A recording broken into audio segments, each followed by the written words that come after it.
Setelah beberapa hari yang lalu, kita melewati mid semester. Tapi tunggu, sebelum masuk ke situ, Bunda sebelumnya minta maaf karena tidak bisa hadir melaksanakan pembelajaran secara langsung kita tatap muka. Tapi Bunda harap sebelumnya ya kalian jangan senang dulu Bunda nggak datang, hore bisa freelance gitu ya kan. Tapi nggak boleh. Hari ini tetap harus belajar. Jadi Bunda harap melalui video ini kalian tetap melaksanakan pembelajaran kita seperti biasa. Jadi walaupun Bunda nggak datang secara langsung, tapi Bunda hadir secara visual ini seperti ini, melalui video. Ya kan? Jangan senang dulu. Oke, kalian hari ini tetap harus tonton video ini sampai akhir, karena ada tugas yang akan Bunda berikan di akhir video ini. Akan ada tugas di akhir video ini. Oke, sebelum masuk ke pembelajarannya, kan kita baru selesai nih ujian mid semester, sudah berjalan setengah semester ganjil, ya kan? Bunda mau kalian mengisi Google Form, ada Bunda kirim nanti ke melalui temannya atau secret atau temannya.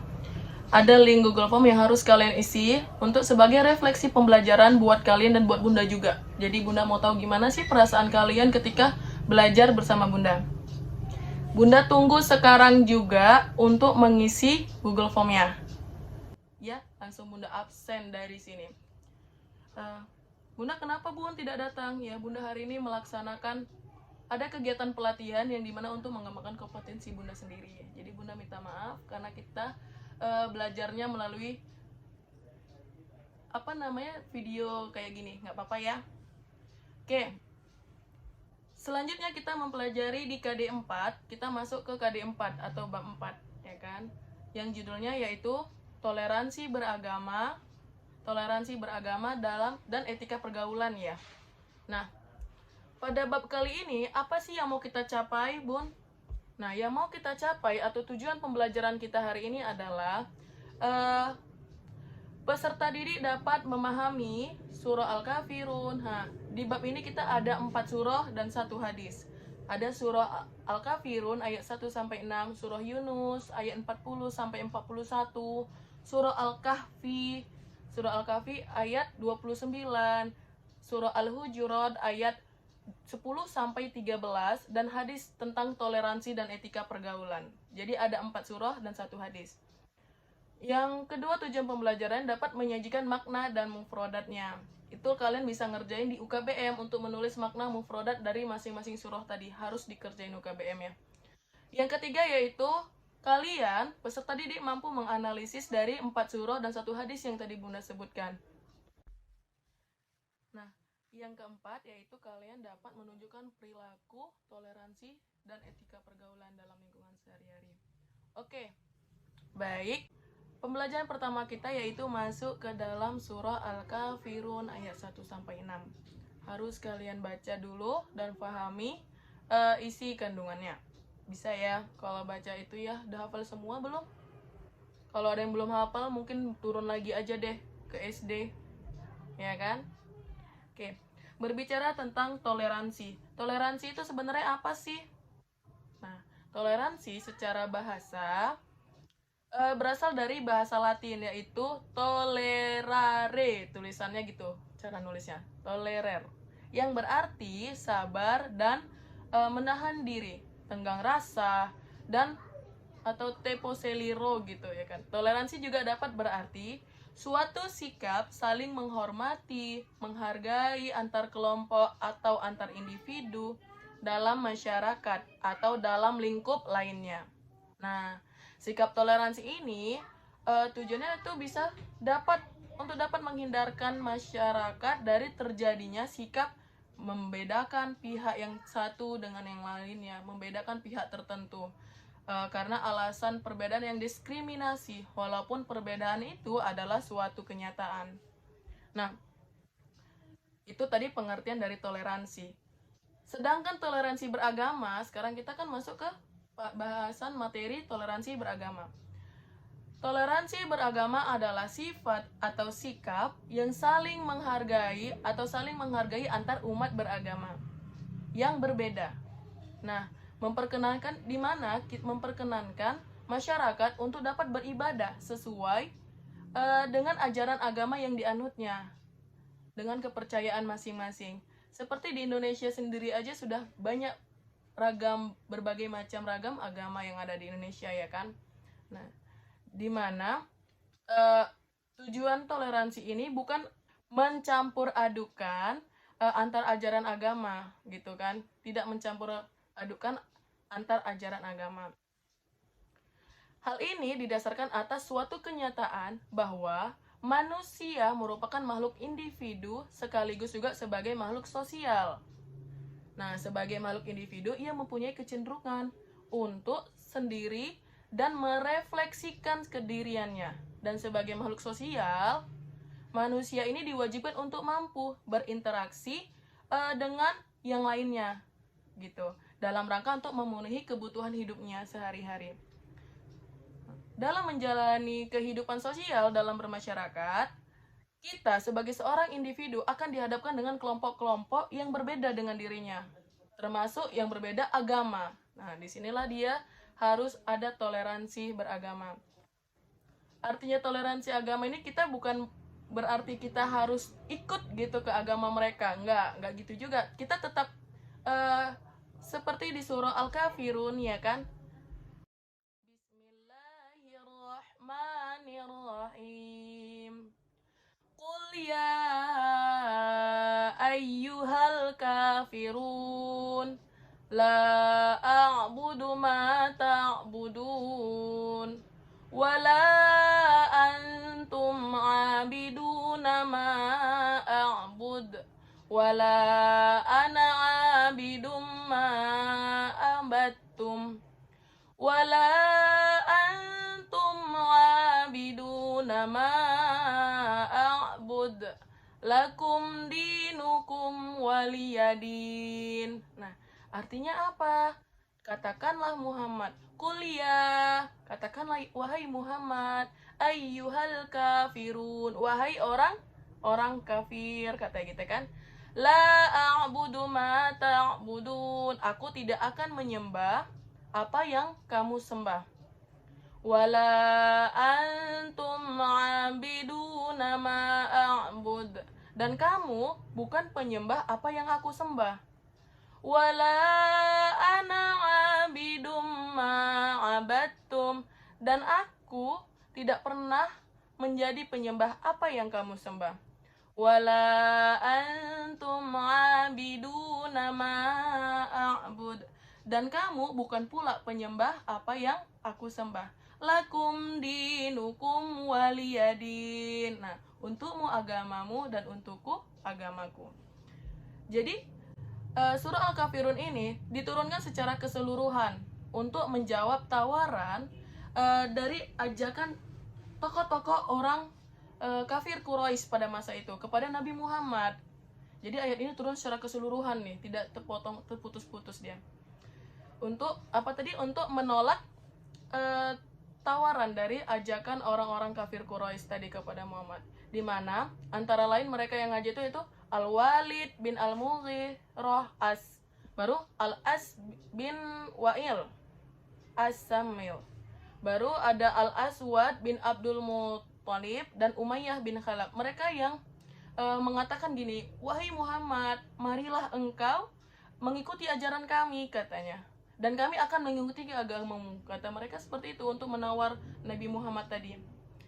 Kami juga akan senantiasa mengajakmu dalam segala kegiatan kami, Muhammad. Kamu menyembah Tuhan kami selama setahun, dan kami menyembah Tuhanmu pula selama setahun.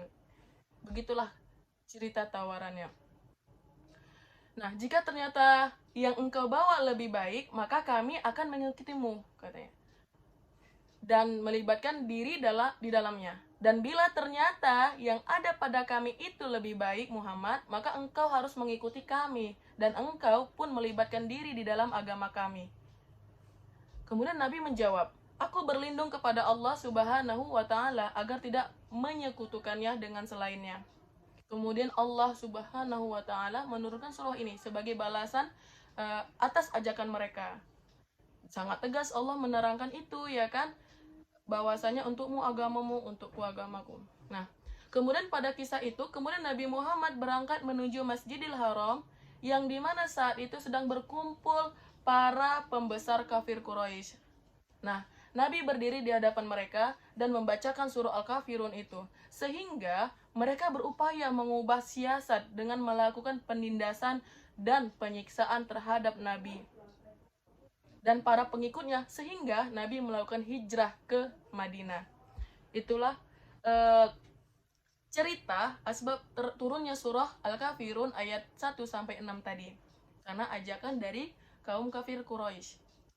Oke, kemudian dalam ayat 1, surah Al-Kafirun ayat 1 dan 2, Allah menegaskan dan menyatakan bahwa Tuhan yang disembah Nabi Muhammad adalah Allah, dan para pengikutnya bukan apa yang disembah oleh orang kafir. Karena mereka menyembah Tuhan yang memerlukan pembantu dan mempunyai anak. Sedangkan Nabi Muhammad SAW menyembah Tuhan yang tidak ada sekutu baginya, yang tidak mempunyai anak, istri, teman, dan lain sebagainya. Nah, dalam ayat ketiga ini, Allah menambahkan pernyataan yang harus disampaikan kepada orang-orang kafir dengan menyatakan bahwa mereka tidak menyembah Tuhan yang didakwahkan Nabi Muhammad, karena sifat-sifatnya berlainan dengan sifat-sifat Tuhan yang mereka sembah, dan tidak mungkin dipertemukan antara kedua macam sifat tersebut. Itu tadi ayat ketiga. Penjelasan pada ayat keempat dan kelima pula ditegaskan bahwa Nabi Muhammad SAW memiliki konsisten dalam pengabdiannya. Artinya, di ayat ini, apa yang beliau sembah tidak akan berubah-ubah. Nah, cara ibadah kaum muslimin berdasarkan petunjuk Allah Subhanahu wa Ta'ala. Sedangkan cara beribadahnya orang kafir berdasarkan hawa nafsu mereka. Ya kan? Nah, jadi melalui surat ini, Nabi Muhammad SAW ingin mengajarkan kepada kita bahwa sebagai orang yang beriman, kita hendaknya mempunyai kepribadian yang teguh dan kuat, yang tidak digoyangkan oleh siapapun. Itulah tadi kandungan yang dari ayat keempat dan kelima. Kemudian kita masuk ke ayat yang keenam di surah Al-Kafirun. Pada ayat keenam ini dinyatakan adanya pengakuan eksistensi secara timbal balik nih, yaitu apa? Untukmu agamamu dan untukku agamaku. Dengan demikian, masing-masing dapat melaksanakan apa yang dianggapnya benar dan baik tanpa memaksakan pendapat kepada orang lain, dan sekaligus tidak mengabaikan keyakinan masing-masing. Oke, jadi sudah ditegaskan oleh Rasulullah bahwasanya tidak ada pemaksaan di sini dalam beragama. Untukmu aja, agamamu mana yang menurutmu benar, itu yang kamu anut. Mana yang agamaku, ya itu yang aku anut, tidak boleh mempercampur adukan keduanya. Itulah tadi isi kandungan atau penjelasan materi dari surah Al-Kafirun ayat 1-6. Baik.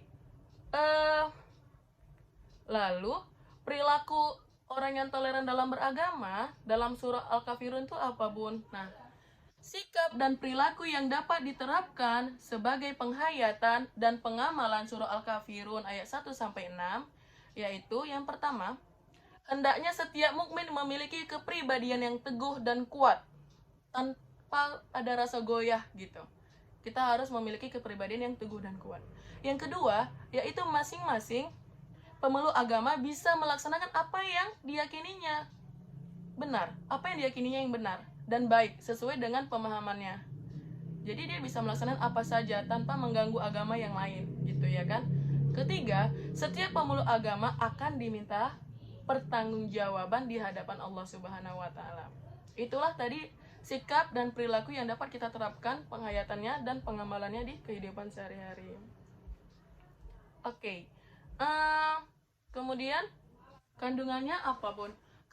Jadi intinya adalah, inti dari isi kandungan surah Al-Kafirun ayat 1-6 adalah yang pertama, toleransi tidak berlaku dalam hal akidah dan ibadah. Kita saling menghargai agama lain nih. Boleh. Kita boleh bergaul, berteman, kita sangat boleh juga dalam hal misalnya apa, penyakit, kita boleh berinteraksi sosial sama mereka dalam hal jual beli, dalam hal untuk kesehatan, atau dalam hal meninggal nih, ada yang meninggal tetangga Kristen, ya kita bisa hadir, nggak apa-apa, kita hadir ke tetangga kita yang beragama non-muslim tadi, atau ada sakit ya, kita misalnya butuh bantuan, kita nih minta tolong antarkan ke rumah sakit gitu ya kan, boleh kita saling membantu dalam hal bermasyarakat seperti itu, dalam ibadah dalam hal sosial, kegiatan sosial sehari-hari. Nah, namun toleransi ini tidak berlaku dalam hal akidah dan ibadah. Ada dua, dalam hal akidah dan ibadah. Kalau menyangkut dua hal ini, kita harus meninggalkannya. Kita harus teguh pendirian sama ajaran yang kita anut. Oke. Yang kedua, umat Islam dilarang mencampur adukan masalah akidah dan ibadah tadi. Nggak boleh itu dicampur adukan masalah akidah dan ibadah. Ibadah apa perbuatan kita, rukun Islam itu. Rukun Islam kita yang kelima itu tidak boleh dicampur adukan sama ajaran lain. Karena kita punya aturan tersendiri, ya kan?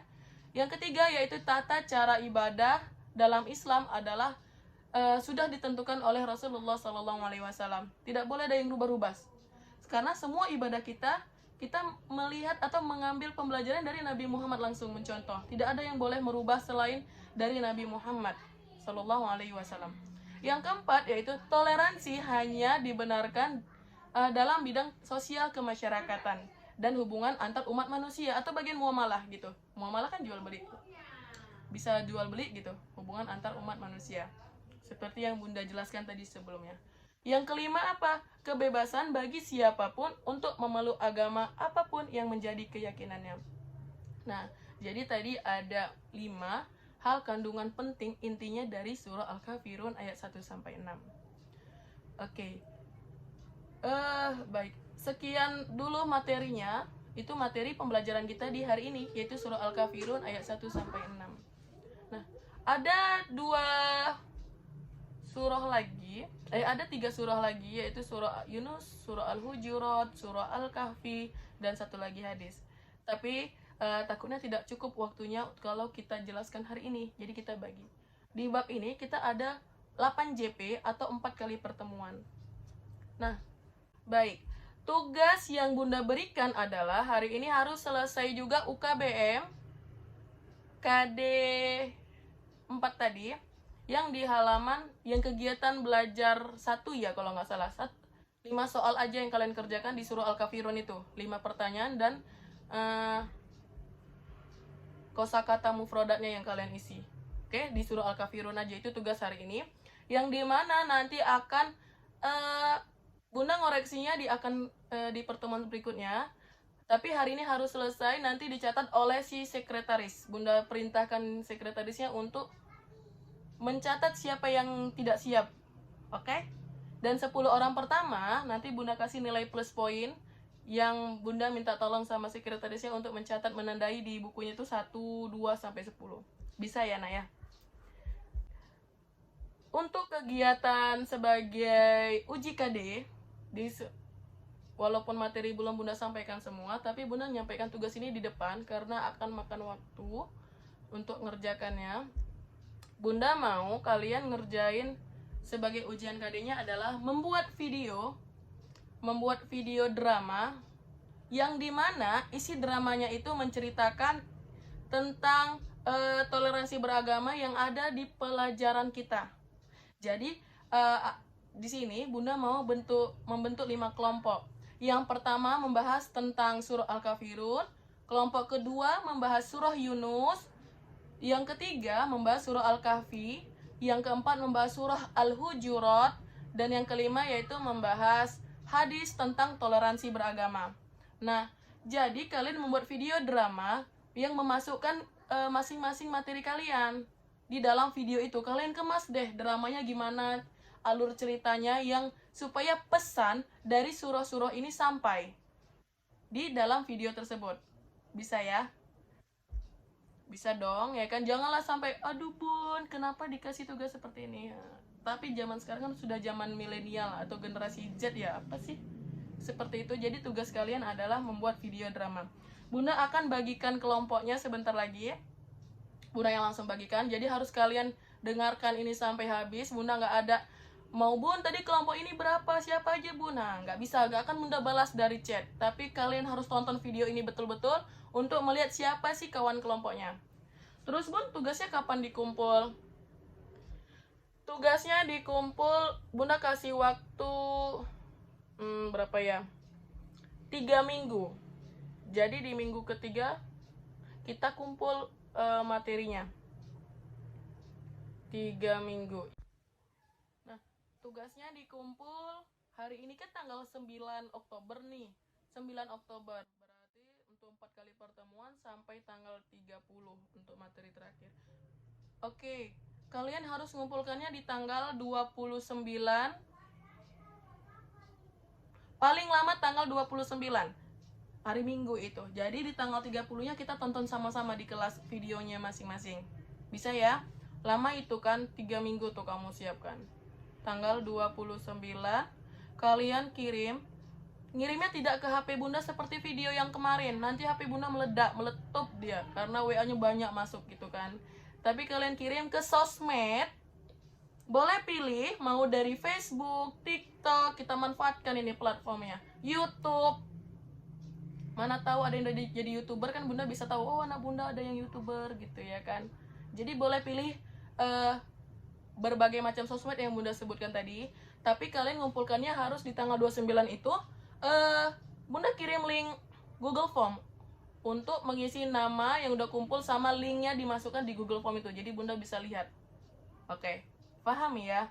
Tugasnya, Bunda ulangin lagi, tugasnya adalah untuk membuat video drama yang menceritakan dari surah-surah materi yang sudah Bunda bagikan. Jadi harus ada tuh dimuat tuh surah-surahnya. Inti dari surah-surah itu harus ada masuk ke materi di video drama kalian. Oke. Bisa ya? Bunda bagikan dulu nama kelompoknya. Bentar ya, Bunda susun dulu. Kelompok 1 Ahmad Agung, Azhar Apriansyah, Khairinah Nasution, Muhammad Faris Hilman, Naila Az-Zahra Hasibuan, Razwa Pratama Lubis, Suwardi, dan Zulfa Aulina Fitri. Itu kelompok 1 membahas tentang surah Al-Kafirun ayat 1 sampai 6. Kelompok 2 yaitu Ahmadi Nijed, Dahlia Parmuntika, Kurniawan Aziz, Maulana Ihsan, Neila Talita, Raihan Akbar, Syakila Kalista ya. Dan ya, itu aja untuk kelompok 2. Kamu membahas surah Yunus ayat 40 sampai 41. Itu videonya. Kelompok 3 yaitu Anastasia Putri. Baru Faiza Nabila Muti, Lia Fitriani Lubis, M. Rifki Pratama, Nurul Fatima Siregar, Risa Alivia, dan Sheni Arashi. Itu kelompok 3 membahas surah Al-Kahfi ayat 29. Kelompok 4 yaitu Akila Rianti Ashifa, Farhan Wiki Hanafi, kemudian Moza Afriza Parinduri, kemudian M. Syahfikri Haris, baru Raisah Mumtaz Daulay, Saskia Zahra Derajat, Tamimi Az-Zahra. Itu untuk kelompok 4 membahas tentang surah Al-Hujurat ayat 10 sampai 13. Yang terakhir kelompok 5 yaitu Aila Azura, baru Garizah Alif Al-Islami, Muhammad Zulhamdi, Naufal Aziz, Ratasya Ramadhani, Siti Afifa, dan Zakia Derajat Dalimunti. Itu kelompok 5 membahas tentang hadis, tentang toleransi beragama. Kamu bisa lihat di buku cetaknya gimana isinya, isi kandungannya. Baik, jadi setelah videonya kamu kirim, selesai kamu kerjakan di tanggal 20 berapa tadi? Tanggal 29 ya. Kamu kirimnya tidak melalui ya Bunda seperti video yang sebelumnya, tapi kamu kirim ke sosmed. Ke sosmed kamu kirim Boleh dari Facebook, YouTube, TikTok, atau Instagram. Jadi kamu kirimnya melalui Google Form. Kamu masukkan linknya di tanggal 29. Jadi di tanggal 30 nanti kita tonton bersama di kelas hasil video kalian. Oke, bisa ya? Aduh Bun, janganlah Bun, nggak pede. Kamu bisa pilih tuh di subscriber yang paling sedikit peminatnya. Tapi mana tahu jadi FYP ya kan? FYP dong gitu. Kamu kirim di tanggal 29, mau tidak mau itu harus Bu. Jadi ada waktu 3 minggu dari sekarang buat video drama sekreatif mungkin. Oke, paham ya? Baik, sekian dulu pembelajaran kita hari ini nak. Jangan lupa buat sekretarisnya kumpul UKBM kamu kerjain di surah Al-Kafirun tadi. Yang tadi Bunda kasih tahu 5 soal aja dan yang di kotak-kotak isi mufrodat. Jadi kamu catat siapa yang nggak selesai UKBM-nya hari ini juga Bunda tandai minggu depan baru kita proses. Dan buat 10 tercepat yang siap, Bunda minta tolong sekretnya untuk dicatat, ditandai di UKBM-nya. Lalu kamu chat ke Bunda siapa yang selesai duluan 10 orang pertama. Jadi Bunda masukkan ke daftar nilai juga. Oke, sekian dulu pembelajaran kita hari ini. Tetap happy walaupun ternyata Bundanya ngasih tugas yang banyak, nggak harus tetap semangat. Bunda tunggu tugasnya saat ini juga. Jangan main-main, jangan keluar-keluar, dan jangan main HP. Oke? Wallahu a'lam bishawab. Assalamualaikum warahmatullahi wabarakatuh.